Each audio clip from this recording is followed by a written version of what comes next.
Hello again. Right now, we're going to be talking about two characters and why they were driven to murder.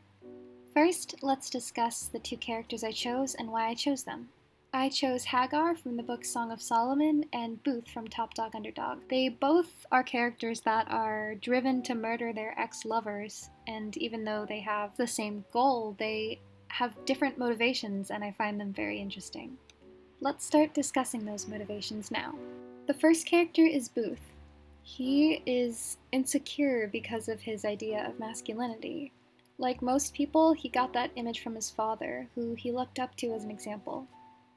There are many examples that show this, but in the interest of time, I chose one.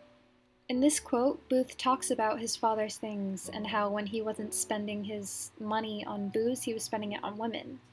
And after that, clothes.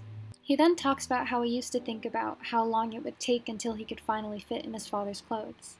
If you're interested, these two quotes also show that he looked up to his parents as an example. Now that we know where he got his masculinity from, let's look at examples of how he's insecure about it. We can see his insecurity really well whenever he snaps at his brother Lincoln. Lincoln says that Booth didn't sleep with Grace, and after a long tirade, Booth blows up and basically says, if we're translating it into modern internet vocabulary, that his brother is a incel beta male whose wife left him and ran to have sex with Booth because of it. We see a much more extreme display of this insecurity from Booth when he loses a $5 bet to Lincoln. After Lincoln laughs, Booth goes crazy, shouting, swearing, and admitting he killed Grace. After giving Lincoln a brief "Who's the man now" speech, he shoots and kills Lincoln. So, why did he kill Grace? Well, that's because Grace contradicted his manhood, just like Lincoln. Remember that being a man to Booth meant getting women, getting rich, and acting tough, and he wanted Grace. We can see that in his quote where he buys her a ring that's half a size smaller than her actual size, so she can't take it off. The problem is, Grace didn't want him back. Grace stands him up on a date, and later when he goes to visit her, she wasn't wearing the ring that he gave her, and she said she was into bigger things. This ultimately makes Booth feel even more insecure, and so he kills her. To put it all together, Booth is insecure specifically because of the image of masculinity he got from his father. Grace invalidates his image of masculinity by rejecting him, and this is ultimately what drives Booth to murder. Okay, now let's take a break because even though you might not be exhausted yet, you might be if I move on completely. So, have a quick look at Underdog, the hit Disney film, and let's move on.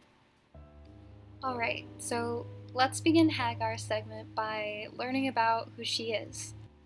Her parents really cared about her and wanted to give her everything she wanted, and she was considered vain and had a very high self-esteem. Her lover, Milkman, enjoyed being with her, and it most likely affirmed how she thought of herself and boosted her confidence. We see here in this quote that after Milkman basically confirms how he likes her, he hears a low private laugh as though she had won a bet. He later describes how she would interact with him. Sometimes she would be nice to him, and sometimes she would act more cold or be a tease. He never knew which one it would be, but no matter what, he always still liked her. Over the years, she rejects him less, and her self-image begins to rely on it. When he went out, she began accusing him of not loving her anymore and started to sulk about it. Over the years, as he loses interest and after he leaves, it contradicts everything she thinks of herself. Her self-esteem probably plummets, and after this, she feels like nothing. We can see in this quote that even all the effort her family puts into making her happy doesn't make her happy anymore. This is what drives her to hunt down Milkman. She needs to matter to him or else her self-image won't come back. This quote displays it perfectly. She could not get his love, and the possibility that he did not think of her at all was intolerable, so she settled for his fear. We know that she relies on mattering to Milkman because of this last quote. Hagar raised the knife again, this time with both hands, but she found she could not get her arms down. Try as she might, the ball joint in her shoulders would not move. 10 seconds passed, 15, the paralyzed woman and the frozen man. If Hagar was simply jealous, she wouldn't need milkmen alive to acknowledge that she matters. To summarize, initially, Hagar's self-image is great, and when she meets Milkman, it soars even higher. Soon, she begins to rely on the fact that she matters to him. When he no longer loves her, she settles to matter to him by being terrifying. This is what drives her to murder. In the end, both Booth and Hagar's murderous intentions were fueled by insecurity. Hagar relied on Milkman, and Booth relied on his concept of manhood to feel secure. I think that this is the reason why Booth followed through and Hagar couldn't.